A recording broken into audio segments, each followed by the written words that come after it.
Hi, Steve, Harvey, and Oprah. This tape is for both of you guys. I'm mellow today.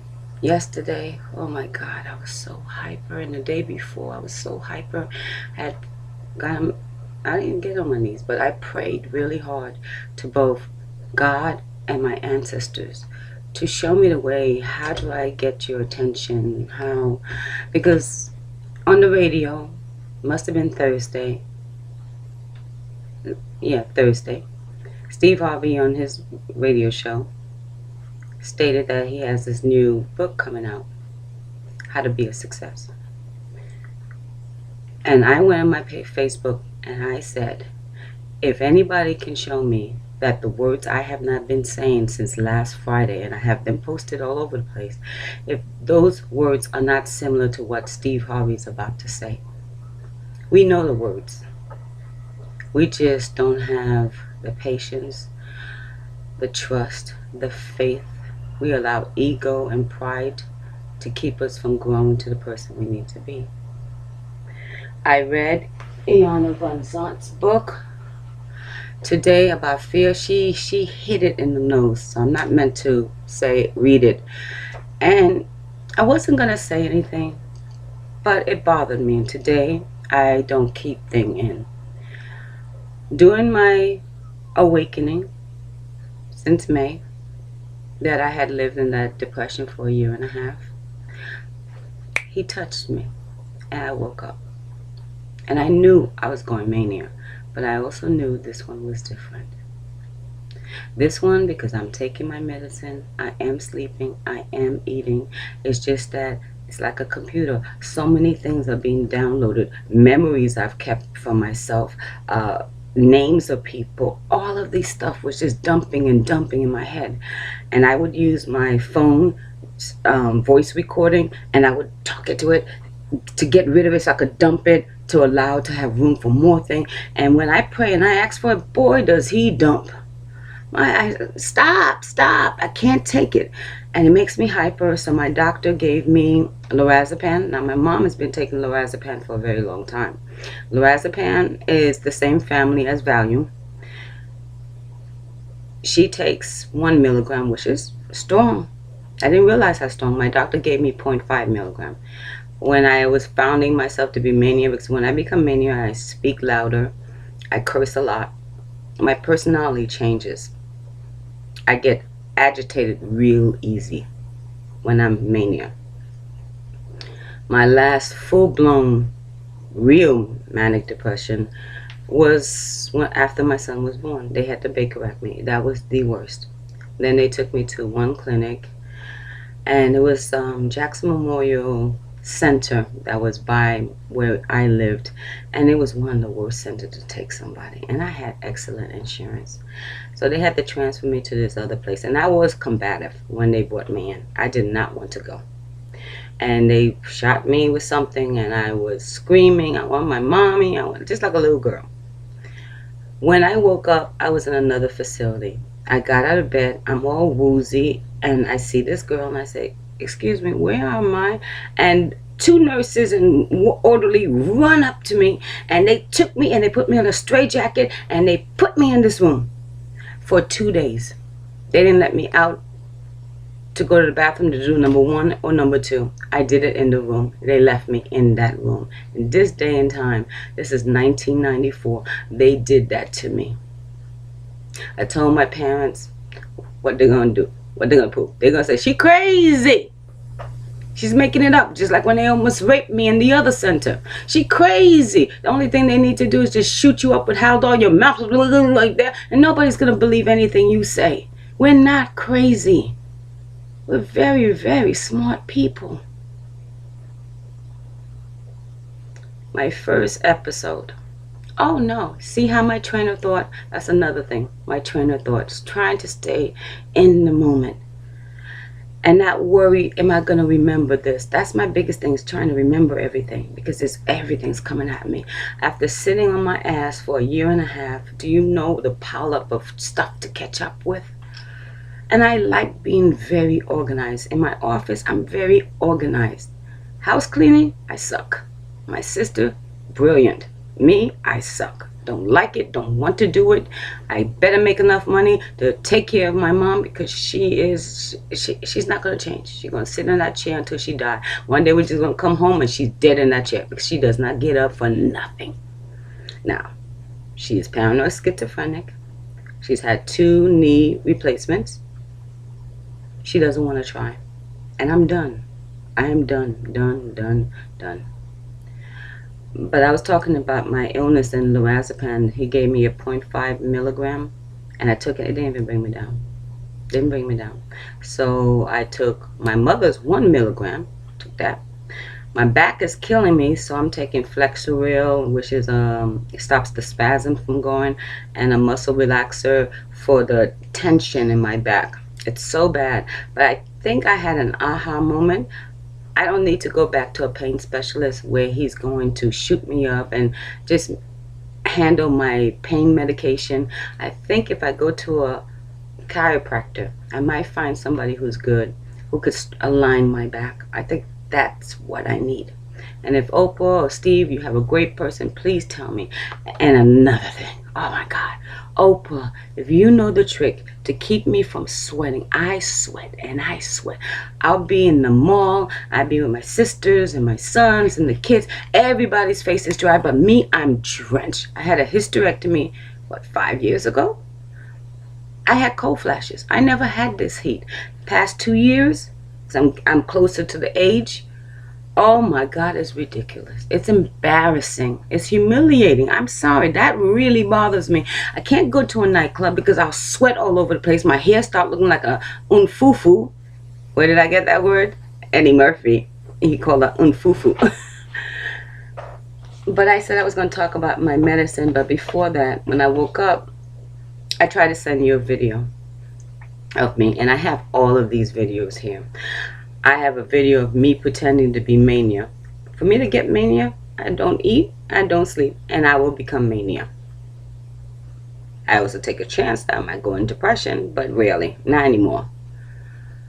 That's my biggest fear, for me to get back and be depressed again, where I can't move, I can't go, I can't do. And today, I found a way to make money where I get to travel, get to get away from my family, who they know how to get at me, and I give them too much power by reacting exactly how they believe I would react. I need to do it different. Insanity. What is it? Doing the same thing over and over and expecting different results.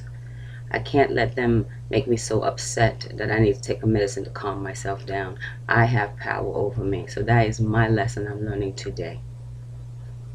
But this bipolar disorder, it's good in one way, but it's so bad in so many other ways. When I was working 2 full-time jobs, I was acting manager in one place, and I worked at Jackson Memorial Hospital emergency room. It's 1986.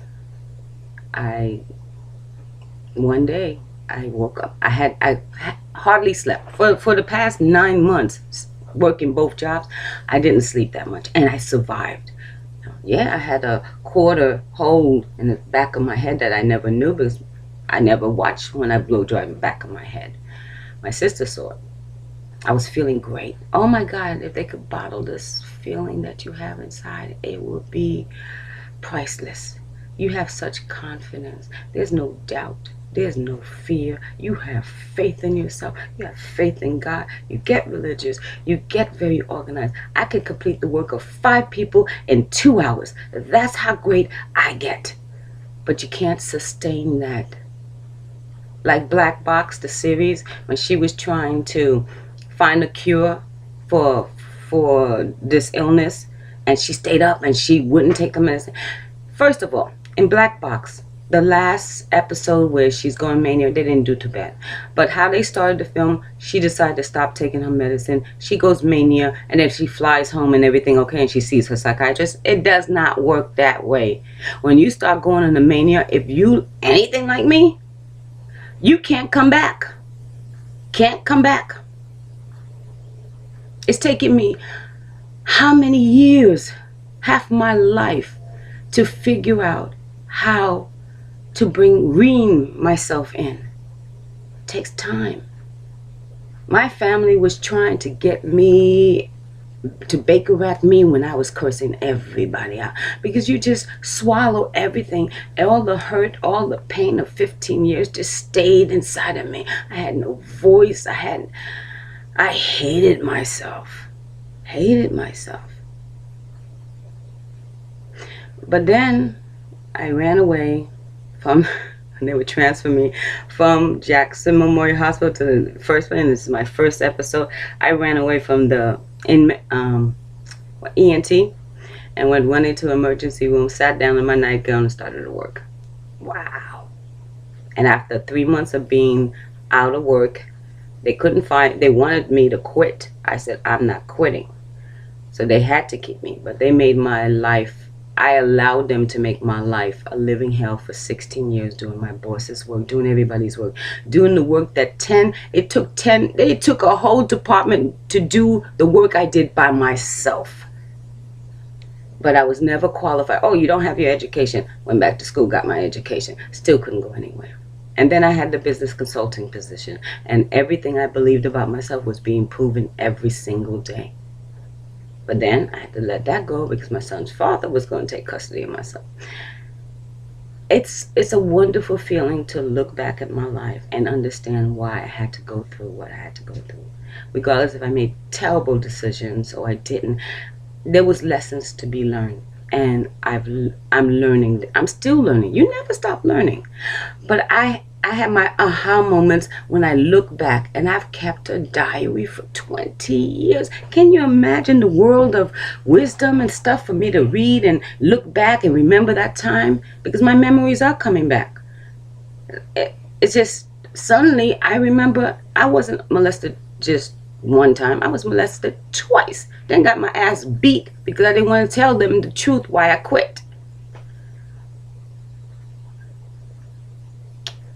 So this is I love you, Oprah. I love you. I commend you for your own show. I hear it's still struggling. I think you're ready to do a reality show focusing on a woman me. Focusing on me. A woman diagnosed with this illness. A one that's struggling to find a medium between the depressive and the mania. And how I struggle with that every day. And my son, who is 19 years old, 6'5", handsome guy, we travel around the world and we make this interactive. We'll have America decide what next city we should go to. And let me tell you, I have tapes of me yelling at my son, and when I'm mania, how I behave, and filter in my mouth. There is no filter. I'm learning not to curse because it is going to be on daytime, nighttime, 8, 9 o'clock. I want it to be relevant. And me and my son talking like Jamie Foxx just pulled up this video on YouTube. We Are the World. They made another one. For who? Haiti. Now, I commend them. Wycliffe, I love you. But what happened to all the billions of dollars we raised last time? Where is it? No one has had to be accountable for all that money. Why are people still living in tent if we collected that much money? Where did it go? It went into the people who were running the organization that collected the money. Is in their back pockets. Haiti, they gave it to the government. The government is in their pocket. Everybody forgot that we would go to the next thing. We don't demand show me what you did with the money. I want to see it in paper, what you did with that money. So now we're doing this new thing. People are going to donate again, right? Who is holding the money? How is it allocated? And where is it allocated? Who's over it? We need to ask these questions before I give my money. I don't trust any of them. I worked for Goodwill. They're good. My focus is to work with mentally ill women who wants to wake up and have to wear suits. I got plenty. Look at that closet full of clothes that I have not worn because I don't need business clothes. Right now, I can wear whatever I want. It's about to hit 15. Bye.